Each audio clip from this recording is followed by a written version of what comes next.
that we always like to bring to the stage. We'll be joined now by Duane Nelson, who is a cowboy poet.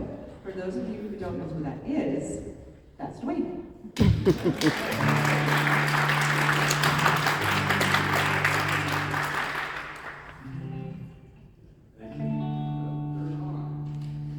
It's on. It's on. It's on. It was on. It is now. Cowboys and technology do not mix. First, let me say it's wonderful to see you folks out here. I know competition for your time and entertainment dollars kind of stiff with all the TV shows and everything you can watch and Fire Sticks and Netflix and all them other things. So thank you so very much for coming out here. We really appreciate it. Thank you. Woo! The holiday season is a wondrous season for joy and happiness, but for me it's also always been a time of reflection, and I think about the good people, friends that we lost along the way, and this first poem kind of talks about that. It was written by a good friend of mine that we lost about 10 years ago, Howard Norsgaard, and it's called Old Campfires. The old man stood there drinking at this bar called Lucky Score, and his wrinkles looked like road maps as he stared down at the floor. Then some young cowboys come strutting with their pockets full of pay while the sun outside the window marked the ending of the day. They pushed the old man roughly bellied up against the bar, and they talked about the bad ones they had rode both near and far. There was one who grinned and pointed at the cowboy tired and old, never dreaming he was staring down into that old man's soul.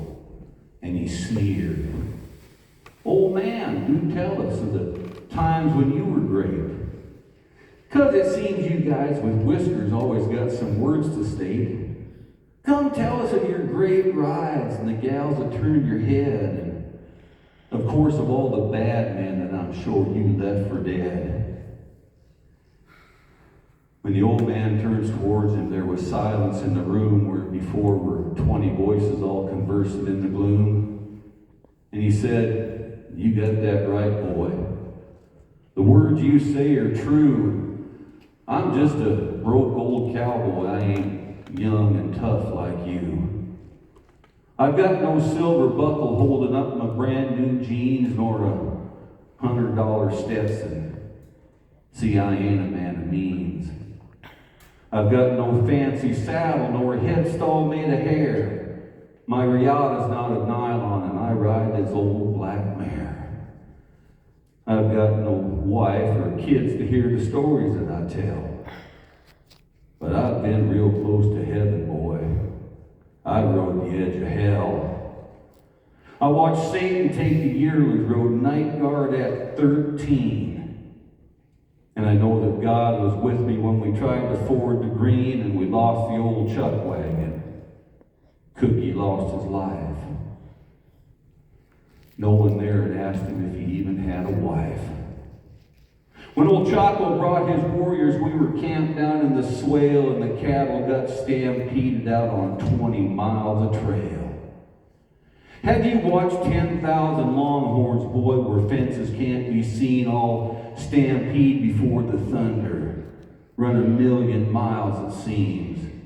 Have you watched a pony stumble and fall beneath their feet, and the cowboy that was riding him turned into just scraps of meat?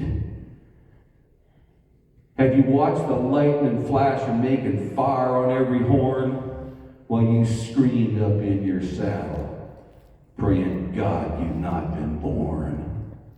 Has the wind blown rain against your face so hard you couldn't see and you whimpered in the darkness? Well, that's happened, boy, to me. Have you tried to swim a river when the waves looked like a sea? And have you seen hell's desolation? Like my saddle pardoned me when we crossed the great red desert. at 112 degrees. Have you been on top of South Pass, boy, when the ice begins to freeze? And have you slobbered like a baby as you watched your best friend die? 400 miles from nowhere neath the bare and waxen sky. And did you dig a hole to put him in? Did you tell him that you cared? And when you looked inside your heart, did you know if God was there? Have you loved a pretty woman who's for sure from heaven sent? And did you see her in your campfires on the trail wherever you went? Yes, I loved an Indian woman. Our future was betrothed as we pledged our love forever neath the warmth of buffalo robes. Her name was Misty Morning. God, how my love for her burned bright until the smallpox came and took her in the silence of the night. And when she'd gone and left me, well, I went back to Cowboy some, and I branded wild longhorns. I lived beside the gun. I've spliced my gear together with wore-out saddle strings, and I've stopped along the prairie just to hear a robin sing. Have you ever watched an eagle fold his wings so he could fly and strike the frightened sage hen way up there in the sky? Well, now I'm standing here drinking because my riding days are done. And I dream of those old campfires and the setting of the sun. See, I don't believe I'd make it in this cowboy world today. I can't ride no motorcycle, so I couldn't earn my pay. And I don't understand this drug scene nor moral acts with kids. 40 years ago, we'd have hung them if this is what they did. We never beat our women. We did not hurt a friend. And the man we drew our paycheck from could trust us to the end. Now you ask me why I'm standing in this bar room's feeble glow. Well, when my riding days were over, there was no place else to go. So I clean spittoons and listen while you young ones tell me tales how you rode the rankest ponies that ever switched their tails. Well, I hope you boys remember these few words I've said today. When you're old and warm and tired in the twilight of your day. Then he walked away so slowly with their laughter in his ears, but I doubt he even heard them, and his eyes were filled with tears. And later, that next morning, about the breaking of the day, that old cowboy departed in the room in which he lay. So we dug a hole and put him in the ground where life is stored. Just me and this old preacher sent him off to his reward. Oh, it was a sad and lonely graveyard. Though I dressed in Sunday best, and I cried for this old cowboy as we laid him down to rest. Thank you.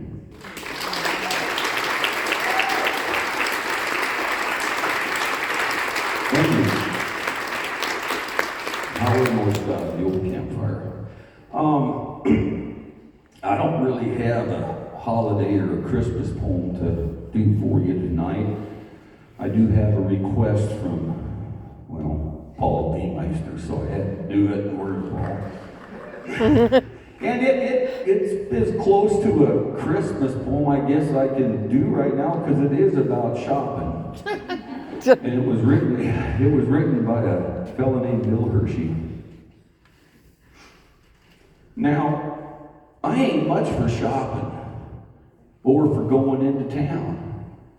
And accepted cattle shipping time. Well, I ain't too easy found. But there come a day I had to go, so I left the kids with Ma. But before I left, she asked me, honey, would you pick me up a bra? Well, I didn't think. I just said, sure. How tough could that chore be? I bent over and gave her a kiss, said, I'll be home by 3. Well, I'd done the things I needed, then I started to regret ever offering to buy that thing. I worked me up a sweat. I walked over to that lady store with my hat jammed over my eyes. See, I didn't want to take a chance on being recognized. But I walked up to that sales lady and I did not hem nor haw. I told that woman right straight out, ma'am, I'm here to buy a bra. Well, behind me I hear giggles and I turned around to see at least 15 women in that store all gawking right at me. What kind would you be looking for? Well, I just scratched my head. I've only seen one kind before. Thought bras was bras, I said. Well, she just looked disgusted and said, well, sir, that's where you are wrong. Follow me, I heard her saying. Like an old dog, I just tagged along. She took me down this alley where them bras was on display. I thought my jaw would hit the floor when I seen that lingerie. There's all these different styles of bra like I had not seen before. Thought I'd go plumb crazy before I left that women's store. There's bras you wear for 18 hours. Can you believe that? 18 hours, one of the things? And one that crosses your heart, and one that lifts and it separates. And now that was just a start. There's one that made you feel like you weren't wearing one at all. And one that you could train in. I guess to start out when you're small. Well, I finally made my mind up and I picked a black and lacy one, told that lady bag it up, figured I was done. But then she asked me for the size. Hey, I did not hesitate. Them numbers I know by heart. I said 6 7/8. 6 7/8, she says. Why, surely that's not right. Oh, yes, ma'am, I'm pretty positive. See, I measured them last night. Well, I thought that she'd go into shock. Must have took her by surprise when I told her that my darling's bust was the same as my hat size. Well, that's what I used to measure with. And I don't remember the next line. That's okay. But if I'm wrong, I'm sure sorry, ma'am. That just drew another stare. Well, we finally got it figured, and I give that gal her pay. Turned to walk out of the door, tipped my hat, said, good day. Well, my wife had heard this story before I ever made it home. Seemed she'd talked to 15 women who had called her on the phone. She was still laughing, but you know, I don't really care. Because now, she don't ask, and I do not shop for no more women's underwear. Yeah. Thank you. Thank you.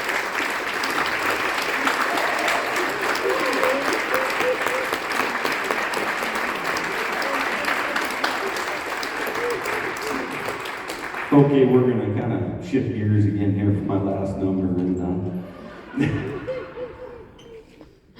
it's not about panties or pantyhose or nothing, no. Charles Badger Clark wrote a poem some years ago, about 1920, called Bad Half Hour, about a cowboy waiting at the fire for his turn to ride night guard. And when you ride night guard around a bunch of cows that are bedded down, you sing to them to let them know you're there so you don't spook them, make them run. And back in the day, one of the songs that they used to sing was an old Scots ballad called Annie Laurie. And for this one, I'm going to get Mr. Mike Bellamy on the guitar. And Miss Anna Beemeister is going to, she's not going to help me, she's going to carry this the rest of this show, all right?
I don't know why I feel so restless. The old moon is shining still and bright. Cattle all are resting easy, but I just can't sleep tonight. Ain't no cactus in my bedroll. Don't know why it feels so hard. Bless it's old warbler Jim singing Annie Laurie out on guard. Annie Laurie, I wished you'd quit it. Couldn't sleep now if I tried. Makes the night feel big and lonesome, and my throat feels sore inside. Oh, how my Annie used to sing it, and it sounded good and gay. Nights I drove her home from dancing, when the east was turning gray. Her brow is like the snowdrift. Her throat is like a swan. Her face is as the fairest that in the sun shone on. That in the sun shone on. And dark blue is her eyes, that for bonny Annie Laurie I lay me down and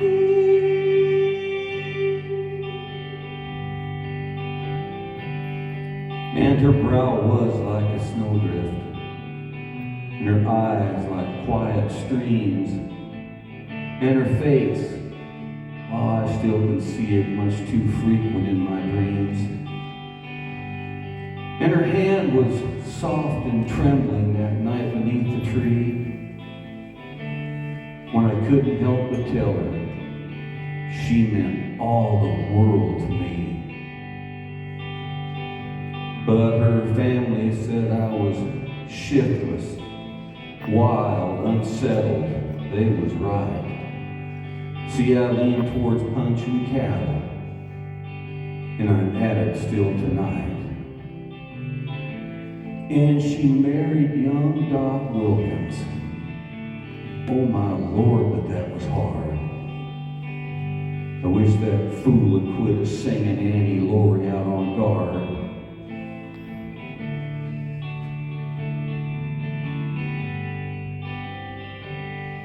like dew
All those good times, they're all past me.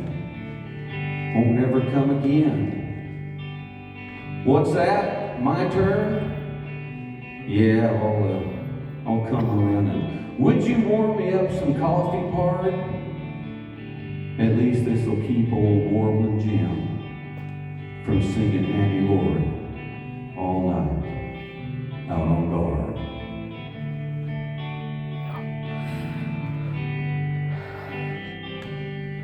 Maxwell's banks are muddy,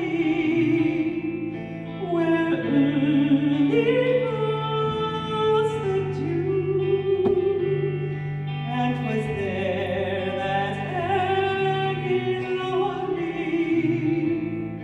gave me her promise true, gave me